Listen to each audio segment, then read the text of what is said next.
The Battle of Hydaspes in 326 BC was one of the most significant and challenging encounters during Alexander the Great's campaigns. Fought against King Porus of the Indian subcontinent, this battle showcased Alexander's tactical brilliance and adaptability in the face of unfamiliar terrain and formidable opposition. Part 1: The Strategic Challenge. As Alexander's army approached the Hydaspes River, they faced a daunting challenge. The river was swollen from monsoon rains, and King Porus, a formidable ruler with a well-equipped army, awaited on the opposite bank. Porus's forces included war elephants, a terrifying sight for the Macedonians who had never encountered them in battle before. Part 2: The Night Crossing.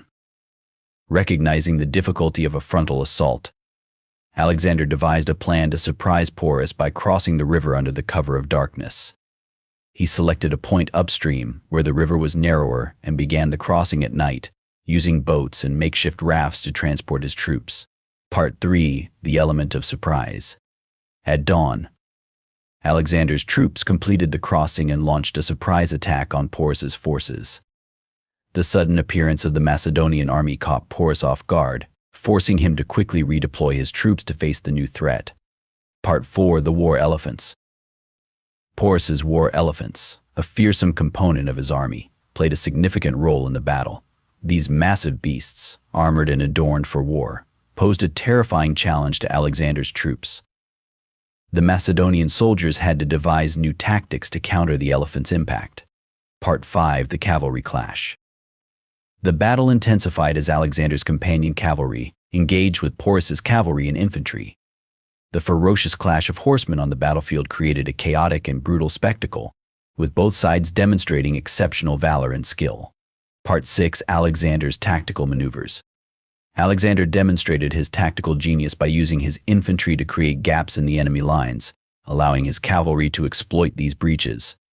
His ability to adapt and respond to the shifting dynamics of the battle was crucial in gaining the upper hand.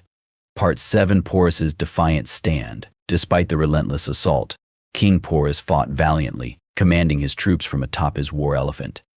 His courage and leadership inspired his soldiers to continue the fight, even as the Macedonian forces pressed their advantage. Part 8: The Turning Point. The tide of the battle began to turn as the Macedonians managed to isolate and neutralize the war elephants. With the elephants subdued, Alexander's troops were able to focus on the remaining Persian forces, steadily gaining the upper hand. Part 9: The Final Push. With the war elephants out of the equation, Alexander led a final, decisive charge against Porus's remaining forces. The Macedonian army's relentless advance overwhelmed the Indian troops, sealing the victory for Alexander. Part 10: Respect and Aftermath.